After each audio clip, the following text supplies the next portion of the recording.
a well-regulated militia being necessary to the security of a free state, the right of the people to keep and bear arms shall not be infringed. Thanks so much for tuning in to another edition of Bearing Arms, Cam and Company. My name is Cam Edwards. Hopefully you had a fantastic Memorial Day weekend. I did take one extra day away from the show anyway. I did have some stuff at bearingarms.com. Hopefully you're checking that out each and every day as well. And Tuesday afternoon, I did tune in to Virginia Governor Ralph Northam's press conference because I was very curious as to what the governor was going to do. He had hinted on Friday that he would be introducing a statewide mask mandate for Virginians. And then over the weekend, he went to Virginia Beach and he decided to check out the newly reopened beaches. And he ended up taking some selfies. He ended up not socially distancing with folks. And Governor Northam himself wasn't wearing a mask. Said he forgot it in his car. You got feet? You can't walk back? You're a doctor, for goodness sakes. You want people to wear a mask, and yet your excuse is, well, I left it in my car. Don't you have staff to run back to the car and get your mask for you? I don't get it. Anyway, we're going to be talking with Delegate Todd Gilbert, the House Minority Leader in Virginia's House of Delegates, about Governor Ralph Northam's new mask mandate, because it was not exactly honest what the governor said yesterday during his press conference. Said that the Virginia Department of Health was going to be the one enforcing this mask mandate. Well, we're not going to rely on law enforcement to do this. It'd be wrong to do this. We don't want to send people to jail for this.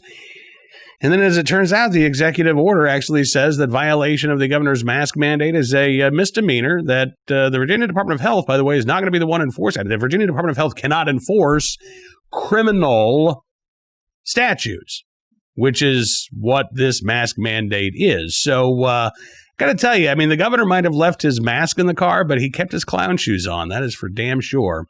Anyway, let's have our conversation with House Minority Leader Todd Gilbert, delegate from Shenandoah, Virginia, who joined me earlier today to talk about the governor's mask mandate, the upcoming gun control laws that are getting ready to go into effect on July the 1st, and more. Take a look and a listen.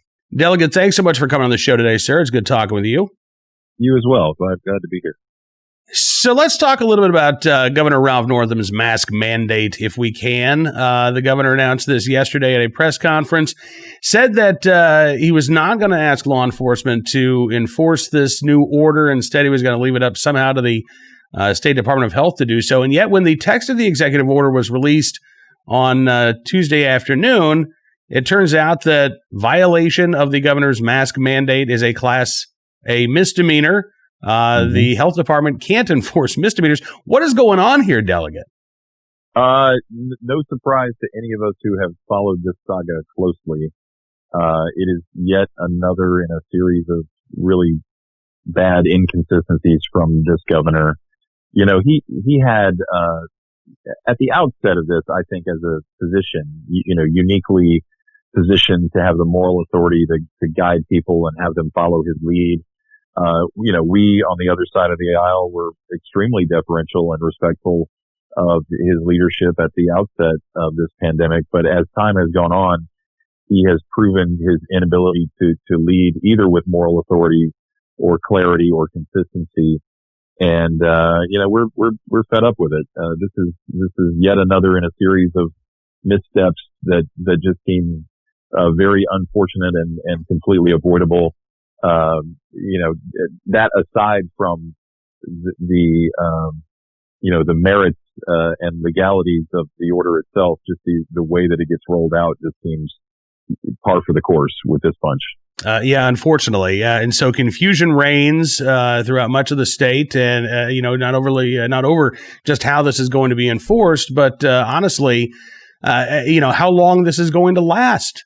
This is, you talk about the legality of this. I've had several people reach out to me and say, listen, they cited a section of Virginia Code, I think it was 18-422, that talks about wearing masks and how if the governor is going to rescind a ban on wearing masks in public, that there needs to be some sort of effective date, and then there needs to be a conclusion.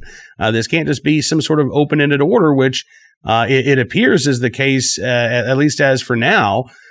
We have seen, in other states around the country, legislators have actually filed suit over governor's abuse of power that's happened in Michigan and elsewhere. Is this something that Republicans in Virginia are considering? Yeah, we're actively talking about our options right now as far as that goes, and I don't want to get into that any further yet. But certainly we're looking at our options, especially with this latest edict coming out of the governor's office. We are almost now a month away from Governor Ralph Northam's gun control agenda becoming law. He's, signed more than a half dozen bills, effective date July the 1st.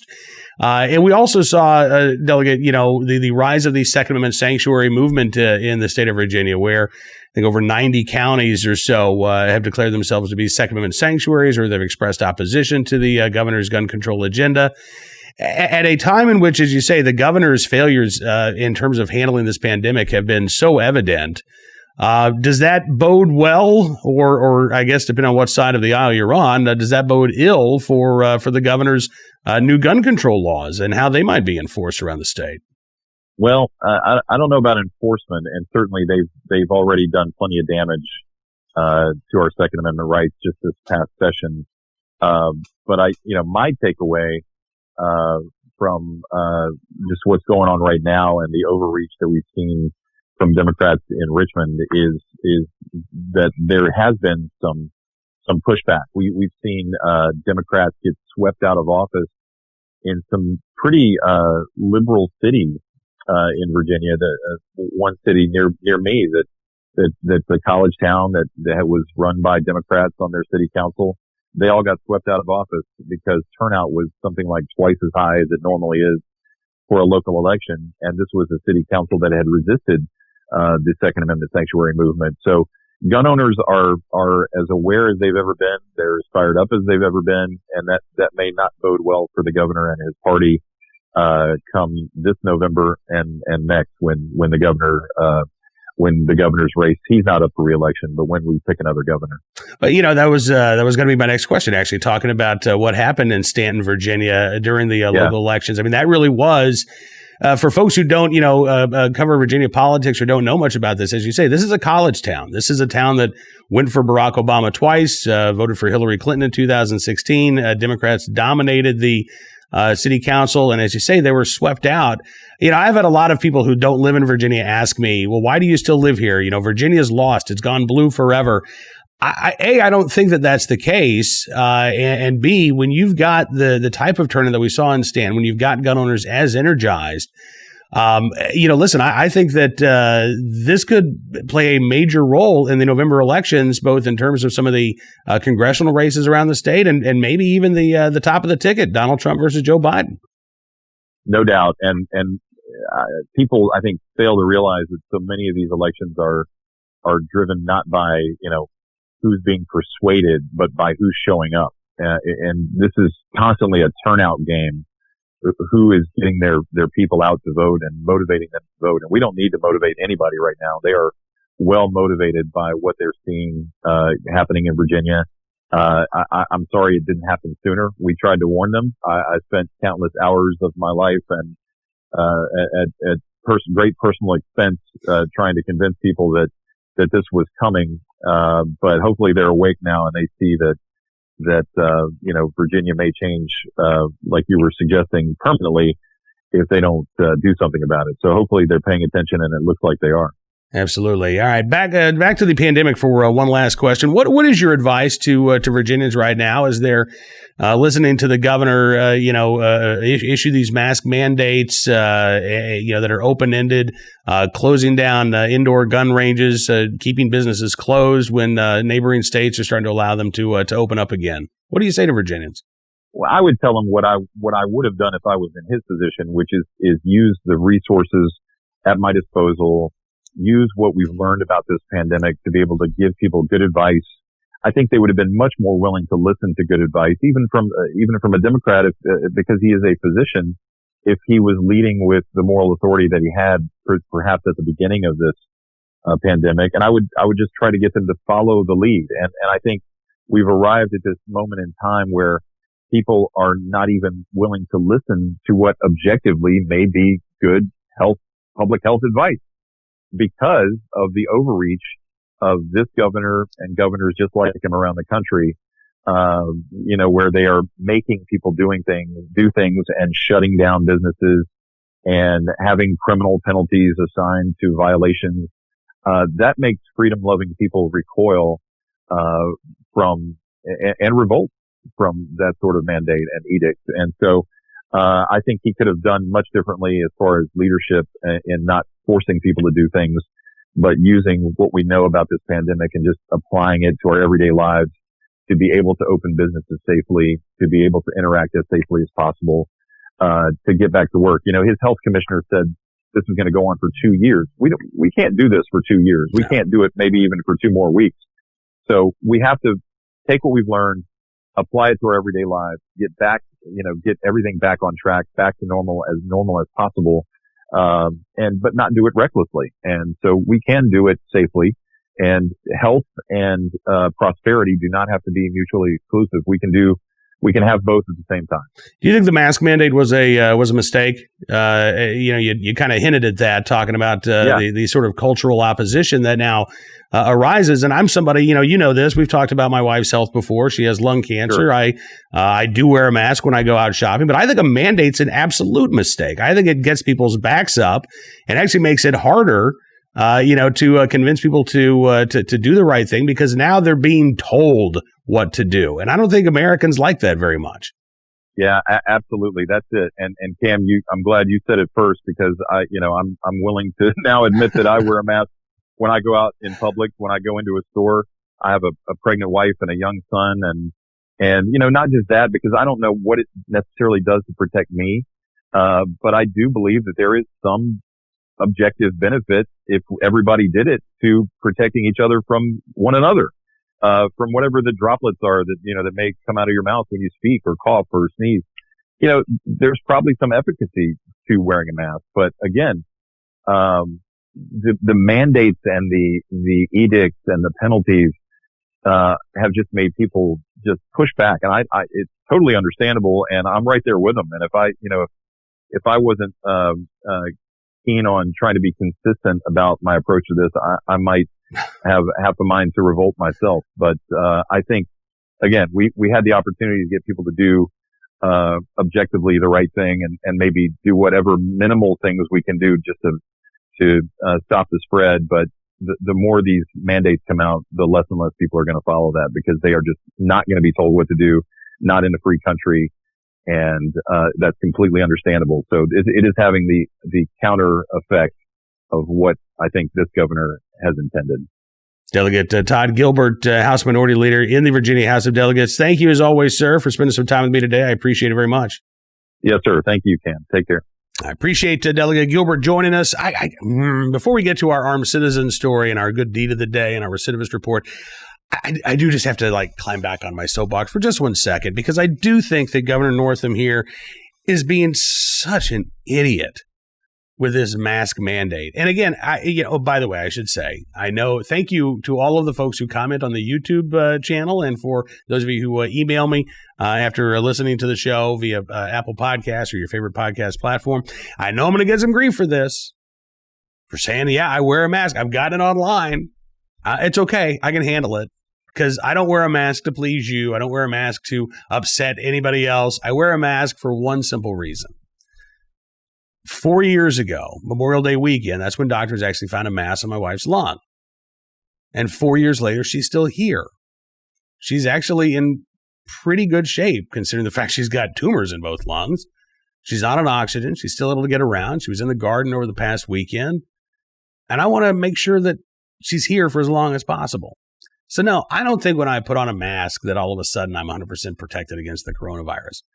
Given this enormous bushy beard that I tuck in sometimes I tuck it into my shirt, and then I put the mask on. I also have a separate mask for the beard. I know that I'm not getting a great seal. I know that I'm, listen, if it's 50% effective, if it's 40% effective, it's still better than 0% effective. And that is why I wear a mask. And that won't change because the governor tells me to. And it won't change if the governor backs off his mandate and says, well, that was a dumb idea. I shouldn't have ordered people to do so. I will wear a mask as long as I feel like it's offering some slight benefit to protect my wife from the coronavirus and protect her from being infected by me. That's it. That's why I wear a mask. But Governor Northam has now turned this into a culture war fight.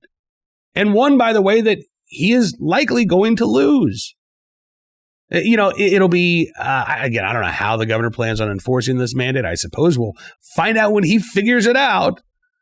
But I can tell you, the vast majority of the state, in terms of the land area, I don't think it's going to go for this. I think it's going to get their backs up. I think they're now going to say, shoot the governor a middle finger by not wearing a mask.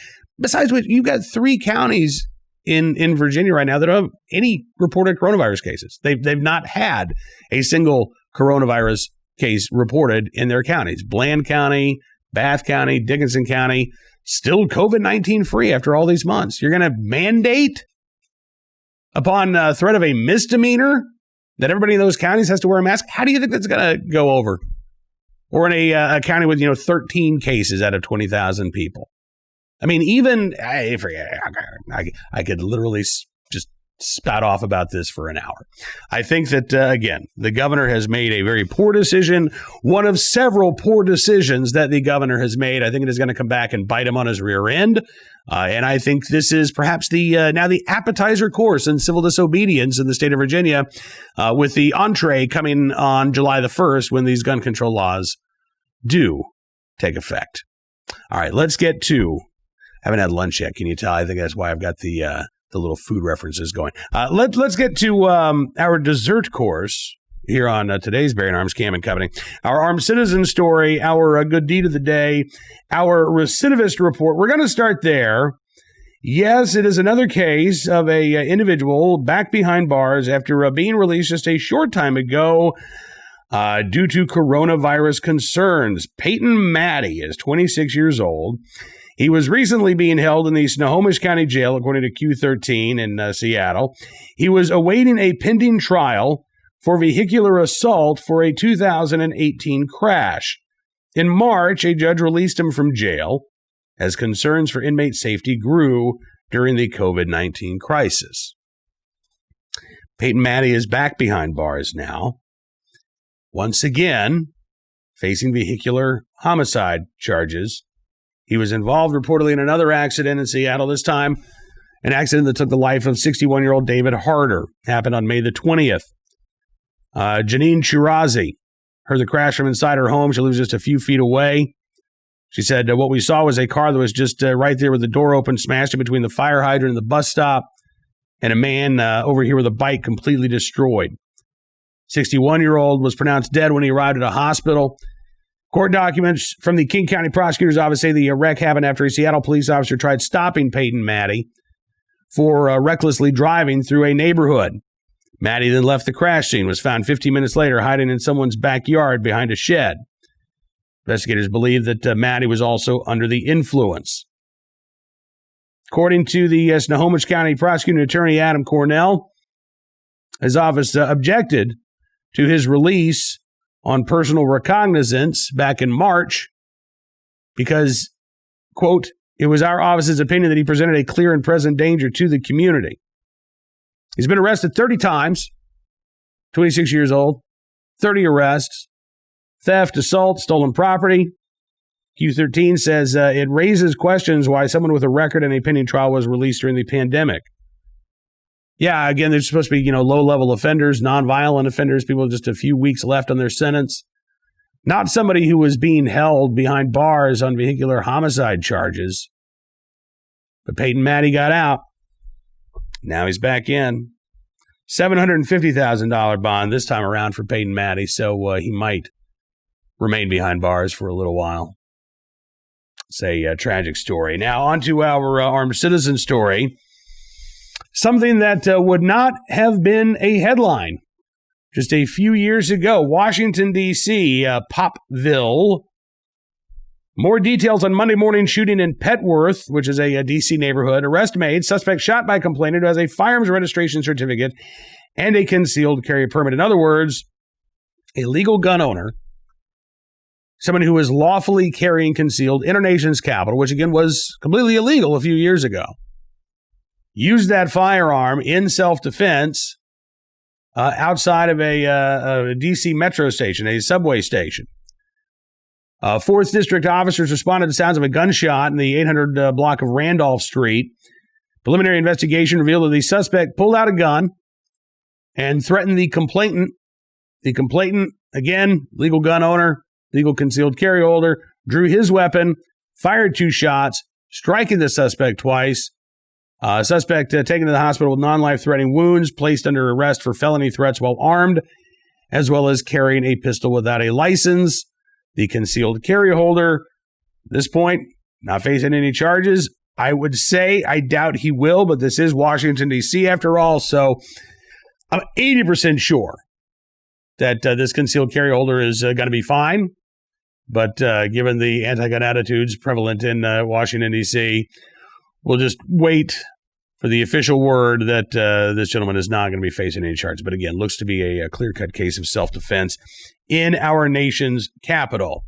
And finally today, our good deed of the day from Kokomo, Indiana. You're going to have that Beach Boys song in your head all afternoon long now. That's Jeff Smith. He owns Jeff's Barbershop in Kokomo. And he is also not just a heck of a barber, he is a lifesaver as well. The Herald Bulletin newspaper says that 80-year-old Archie Whitten had just had his hair cut by Jeff back on May 19th, walked out the door and face planted on the parking lot. Massive heart attack. So Jeff Smith sprang into action. He thought, where's this guy at? He should be back in his car by now. He had told Jeff Smith, hey, listen, I just need to get some water to fill up my radiator. And he never returned. So Jeff Smith said, something told me to go check on him. He went outside, walked around the corner, saw Archie Whitten on the ground, eyes open, not breathing. And Jeff Smith said, I could tell right off it didn't look good. He said prayer and instinct took off after that. Ran back inside, called 911, ran back out, performed CPR on Whitten after pulling out the man's dentures, which had come loose when he fell on the ground. He said, I was just praying under my breath, going by what I had learned 30-something years ago, taking CPR classes. He said, you know how adrenaline is. In the moment, you're not really thinking about it. You just do what you feel needs to be done. Neighbors saw what was going on, came to help Jeff out. Kokomo police officer drove by, saw what was going on. Somebody on the scene ran out and flagged him down. Officer pulled in, took over CPR, using a machine to keep Whitten's heart going. Ambulance shows up a few minutes later, take him to the local hospital. Whitten ended up undergoing surgery on Thursday of last week. Doctors put in a defibrillator, and he was released from the hospital the very next day. Seems to have made a full recovery, thanks in large part to the life-saving actions of Jeff Smith, owner of Jeff's Barbershop in Kokomo, Indiana. If you are a Hoosier resident and you need to get your hair cut, maybe stop in and say thanks to Jeff while you get your locks trimmed. That is going to do it for this edition of Bearing Arms Cam and Company. I want to thank you for being a part of the program today.